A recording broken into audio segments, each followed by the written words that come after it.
Hello and welcome back, you made it. Today we are talking about viral content. I don't know. Hello and welcome back. Today we're talking about viral content.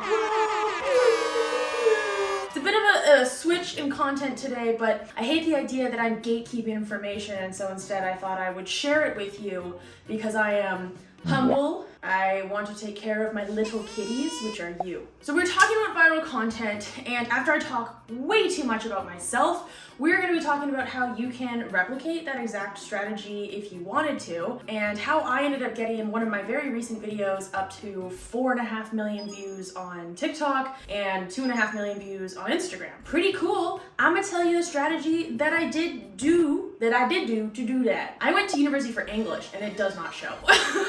So I have popped off here and there on TikTok and Instagram. Thank you. But surprisingly, my first video actually went viral a couple years back when I was making real estate content. And it turns out everyone other than real estate agents really disliked it so much, a lot, to the point that I was actually getting death threats. I used to work with my brother in a business where we would make marketing content for real estate agents, and I wanted them to be able to watch my content, laugh at it, share it with their other real estate agent friends, and think, who the fuck is this tiny blonde chick who made me haha, and should I give her my money? At the time I was blonde. It wasn't just a random girl, it was me. Turns out people are super insecure about the idea of bringing their parents along with them to viewings of houses. Did I know this at the time? No. It's still, to this day, I believe, my best performing video with nearly 5 million views. And a component of that was definitely the fact that it was such a hated video that the algorithm was pushing it more and more because people were engaging in the comments and being like, you're a fucking idiot and you should die. I turned off the comments because I was fragile and weak. I still am, so be kind. And to really show you that people didn't like it, it only got 37,000 likes. That is a huge difference, and I would call that a failure because a lot of people were just watching, commenting that I should, and then leaving, and so people really didn't like that video. So I ended up turning off the comments because of the death threats and whatnot, and you're probably sitting there thinking to yourself, like, holy shit, Hayley, you must have said something super fucked up for people to freak out like that. I'm gonna let you judge for yourself. Here is the video.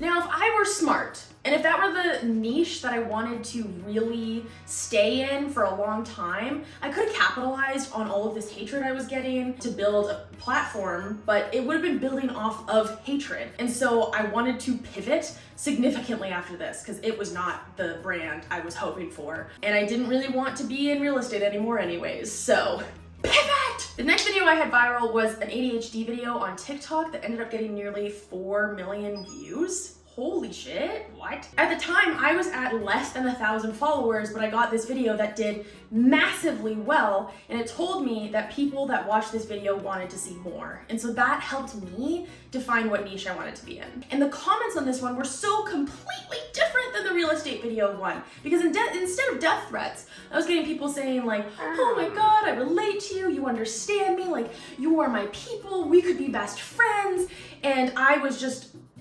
okay, dope, love that.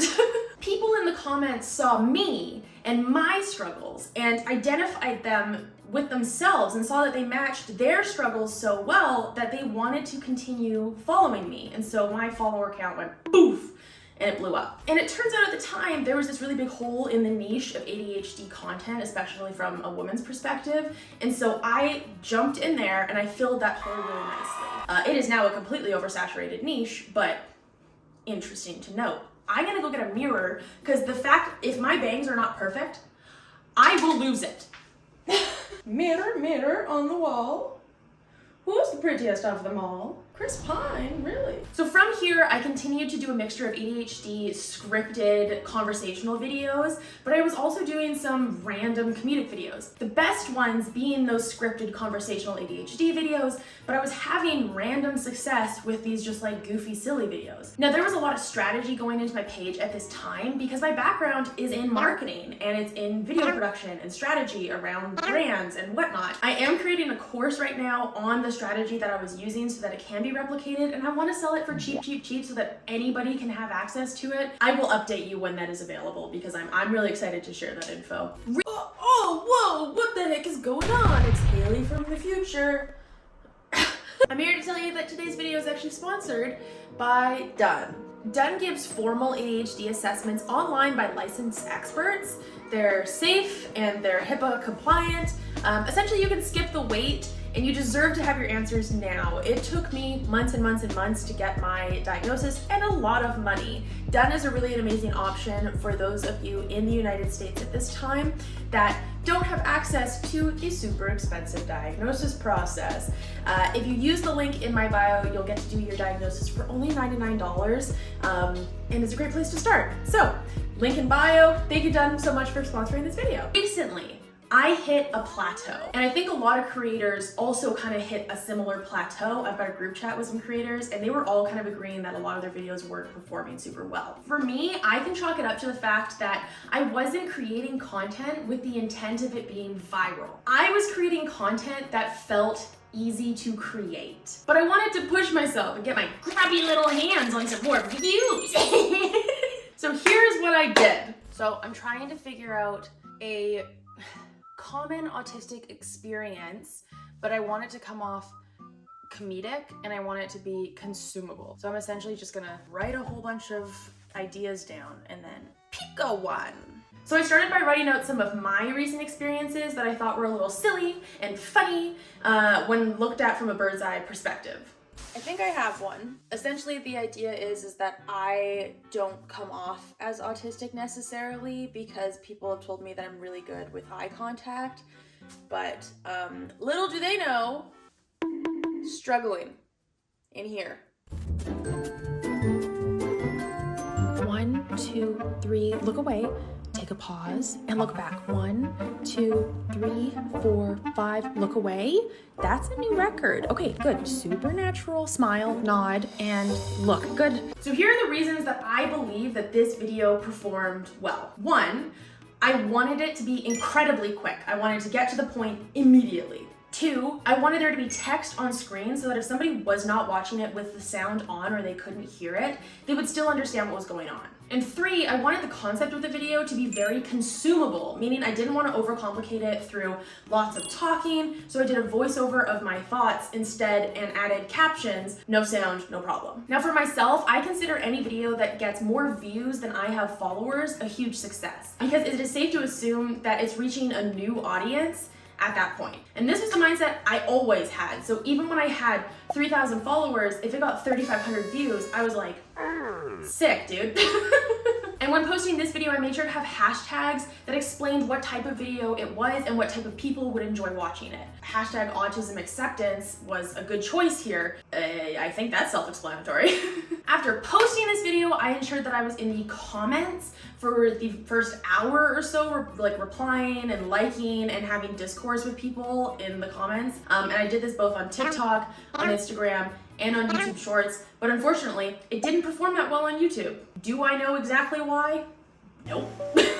In that first hour, I was also sharing the video to my story so that as many people could see it as possible. And for me, within the first hour, if a video has more than 15,000 views, I know that that's going to perform well. But there are also super random videos that will get not that many views in the first day, but a week later will pop off. And so sometimes the algorithm can be unpredictable, and I think that's important to note. This video ended up exceeding my expectations, and the reason it did so well was because of the strategy behind it. It did exactly what I wanted it to do. So to replicate this type of strategy, you need to plan your content around the clear intentions behind it. So here's another example of that. I used this same strategy for the next video I posted, which was all about intrusive thoughts. No. No. No, bad. Absolutely not. Nope. Out.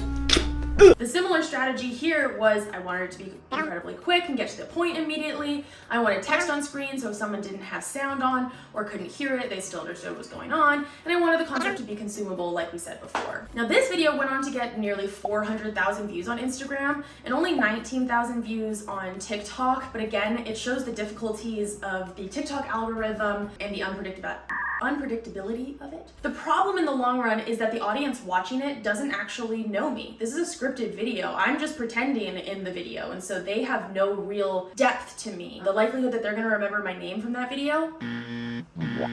So if you're the type of person that wants your brand to have your followers turn into potentially paying customers, that's almost impossible to do when your audience doesn't trust you because they don't know you. So this is why I try to make more authentic videos, but to showcase the previous strategy one more time, I did this ADHD order rehearsal video that got 220,000 views on Instagram, but only 27,000 views on TikTok and 19,000 views on YouTube Shorts. Where I am with TikTok right now, that's not a bad number because my plateau had gotten so bad that I was getting like 8,000 views a video, which for a page that's almost at 300,000 followers, that's absurd. So just getting my numbers up at all felt really good. I think it's also important to note that I'm leaning away from TikTok now just based on the algorithm and how it really does not create strong, long-lasting relationships with your viewers or building a community. Turning towards platforms like YouTube or Instagram just makes more sense in the long run for me. I don't know about you, but for me. But let's pivot. I did 3 videos following this strategy, and I can confidently say that the strategy did in fact pull me out of the plateau. A couple of them actually going viral, which felt really, really good. But surely there are other strategies. Yes, of course. I mean, I mentioned the authentic style videos, which I think are really important for any page, and there is somewhat of a strategy behind it. And I will say, I recognize that it comes off really shitty to say that there is a strategy behind creating views to a video that is meant to be authentic. Yep.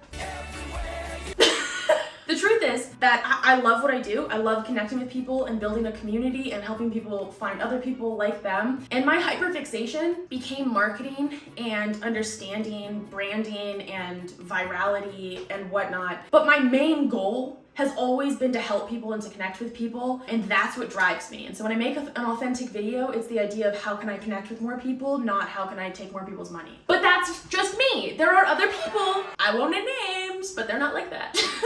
So for an authentic video, I don't script these unless there is a voiceover that's being used over top of videos that I authentically filmed and now just need to put together and create a story behind it. The magic tends to happen in the editing process of things because I can condense my rambling into a short, concise idea. Generally, when I make an authentic video, there is some sort of purpose behind it. And oftentimes that is the relatability. I want people to understand and feel related to and that they're not alone. Because I felt so alone for so long, just a small lost girl.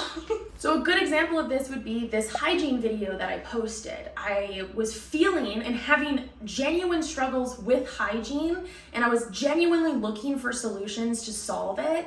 And so the point of the video was to make somebody feel related to, but then also tell them the solutions I've been using so that they could replicate them. So I'm authentically wanting to help people and showcase a real experience I'm having. I didn't make it all up. Showers are hard.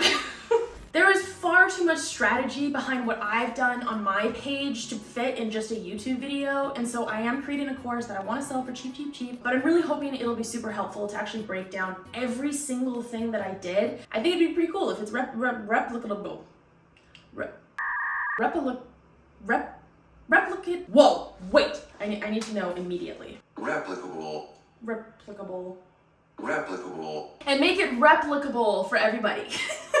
But I would love to see if anyone tries this strategy and uploads videos using it, please link them down below. I am dying to see how this works for other people. I've been telling some of my friends this strategy as well and seeing how well it works for them. And so if you do try it, please put it below. And I want to interact with you guys to maybe give you some further suggestions or see how it's working, or just to just give you a little kiss consensually. Relax. Other than that, thank you so much for coming and watching and hanging out with me in the Honeyman style. And as always, I will see you in the next one. And if nobody's told you today, I am proud of you. Okay, I love you. Bye. Mwah.